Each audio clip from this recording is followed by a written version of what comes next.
सती का योगाग्नि में आत्मदाह। सती का योगाग्नि में आत्मदाह के बारे में जानने की कोशिश करते हैं। महेश्वर शिव अपनी आदिशक्ति भगवती सती के साथ कैलाश पर आनंद पूर्वक विहार करने लगे। उस दिव्य दंपति के नैसर्गिक प्रेम को देखकर शिवगण आनंद में झूम उठे। प्रकृति भी अपने कुसुमित वनों एवं निर्मल सरोवरों के रूप में पलक पावड़े बिछाए उमा महेश्वर का नित्य स्वागत करने लगी। इस तरह विश्वेश्वर भूतनाथ शिव को भगवती सती के साथ आनंद रहते हुए बहुत समय बीत गया।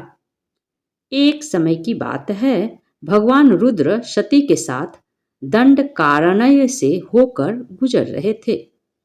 वहां उन्होंने लक्ष्मण सहित भगवान राम को देखा, जो रावण द्वारा छलपूर्वक हरी गई अपनी प्यारी पत्नी सीता को ढूंढते हुए वन वन भटक रहे थे। विरह में व्याकुल श्री राम उच्च स्वर से हाँ सीते पुकारते हुए विलाप कर रहे थे। उस समय महादेव ने बड़ी श्रद्धा से नतमस्तक होकर तथा जय सच्चिदानंद कहकर उन्हें प्रणाम किया। परमेश्वर शिव की यह लीला देखकर सती जी को बड़ा विस्मय हुआ। उन्होंने भगवान शंकर से पूछा, प्रभु, भक्त के समान इतना विनम्र होकर आप इन दोनों राजकुमारों को क्यों प्रणाम कर रहे हैं?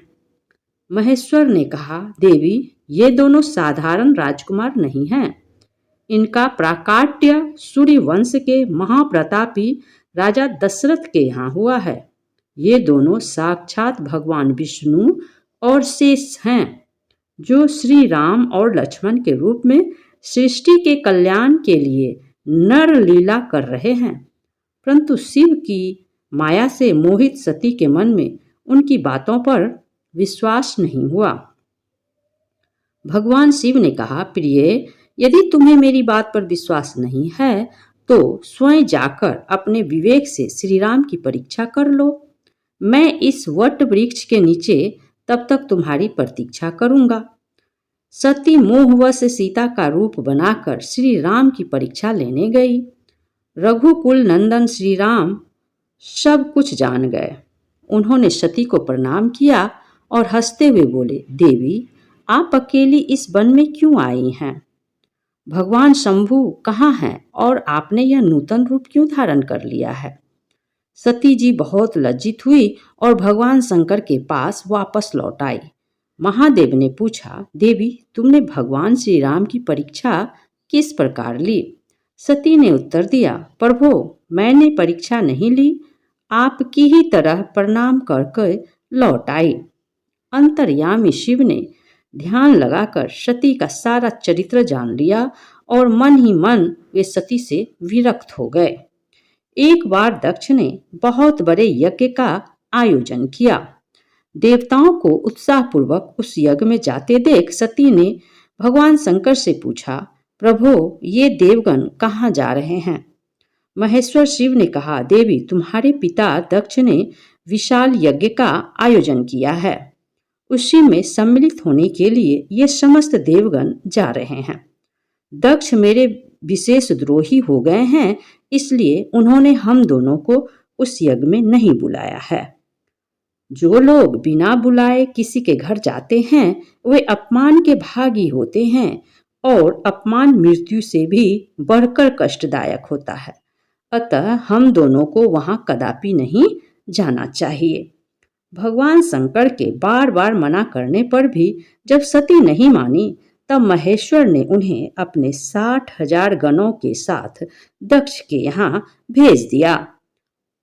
यज्ञ में भगवान शिव का भाग ना देखकर सती अत्यंत क्रोधित हुई और अपने शरीर को उन्होंने वहीं योगाग्नि द्वारा जलाकर भस्म कर दिया। चारों ओर हाहाकार मच गया। रुद्रगण कुपित होकर यज्ञ को नष्ट भ्रष्ट करने लगे। किसी तरह महर्षि भृगु ने रक्षोधन मंत्र से यज्ञ की रक्षा की।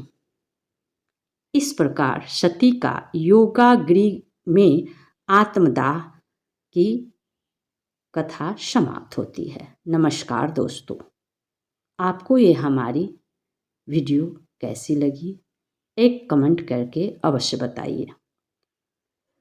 मैं बहुत मुश्किल से आपके लिए कहानी कथा ढूंढ कर लाती हूँ ताकि आप हमारे कथा को पढ़कर कुछ जानकारी प्राप्त कर सकें। आपको ये हमारी जानकारी अच्छी लगती है या नहीं, एक कमेंट करके अवश्य बताएं और लाइक और शेयर करना ना भूलें। धन्यवाद।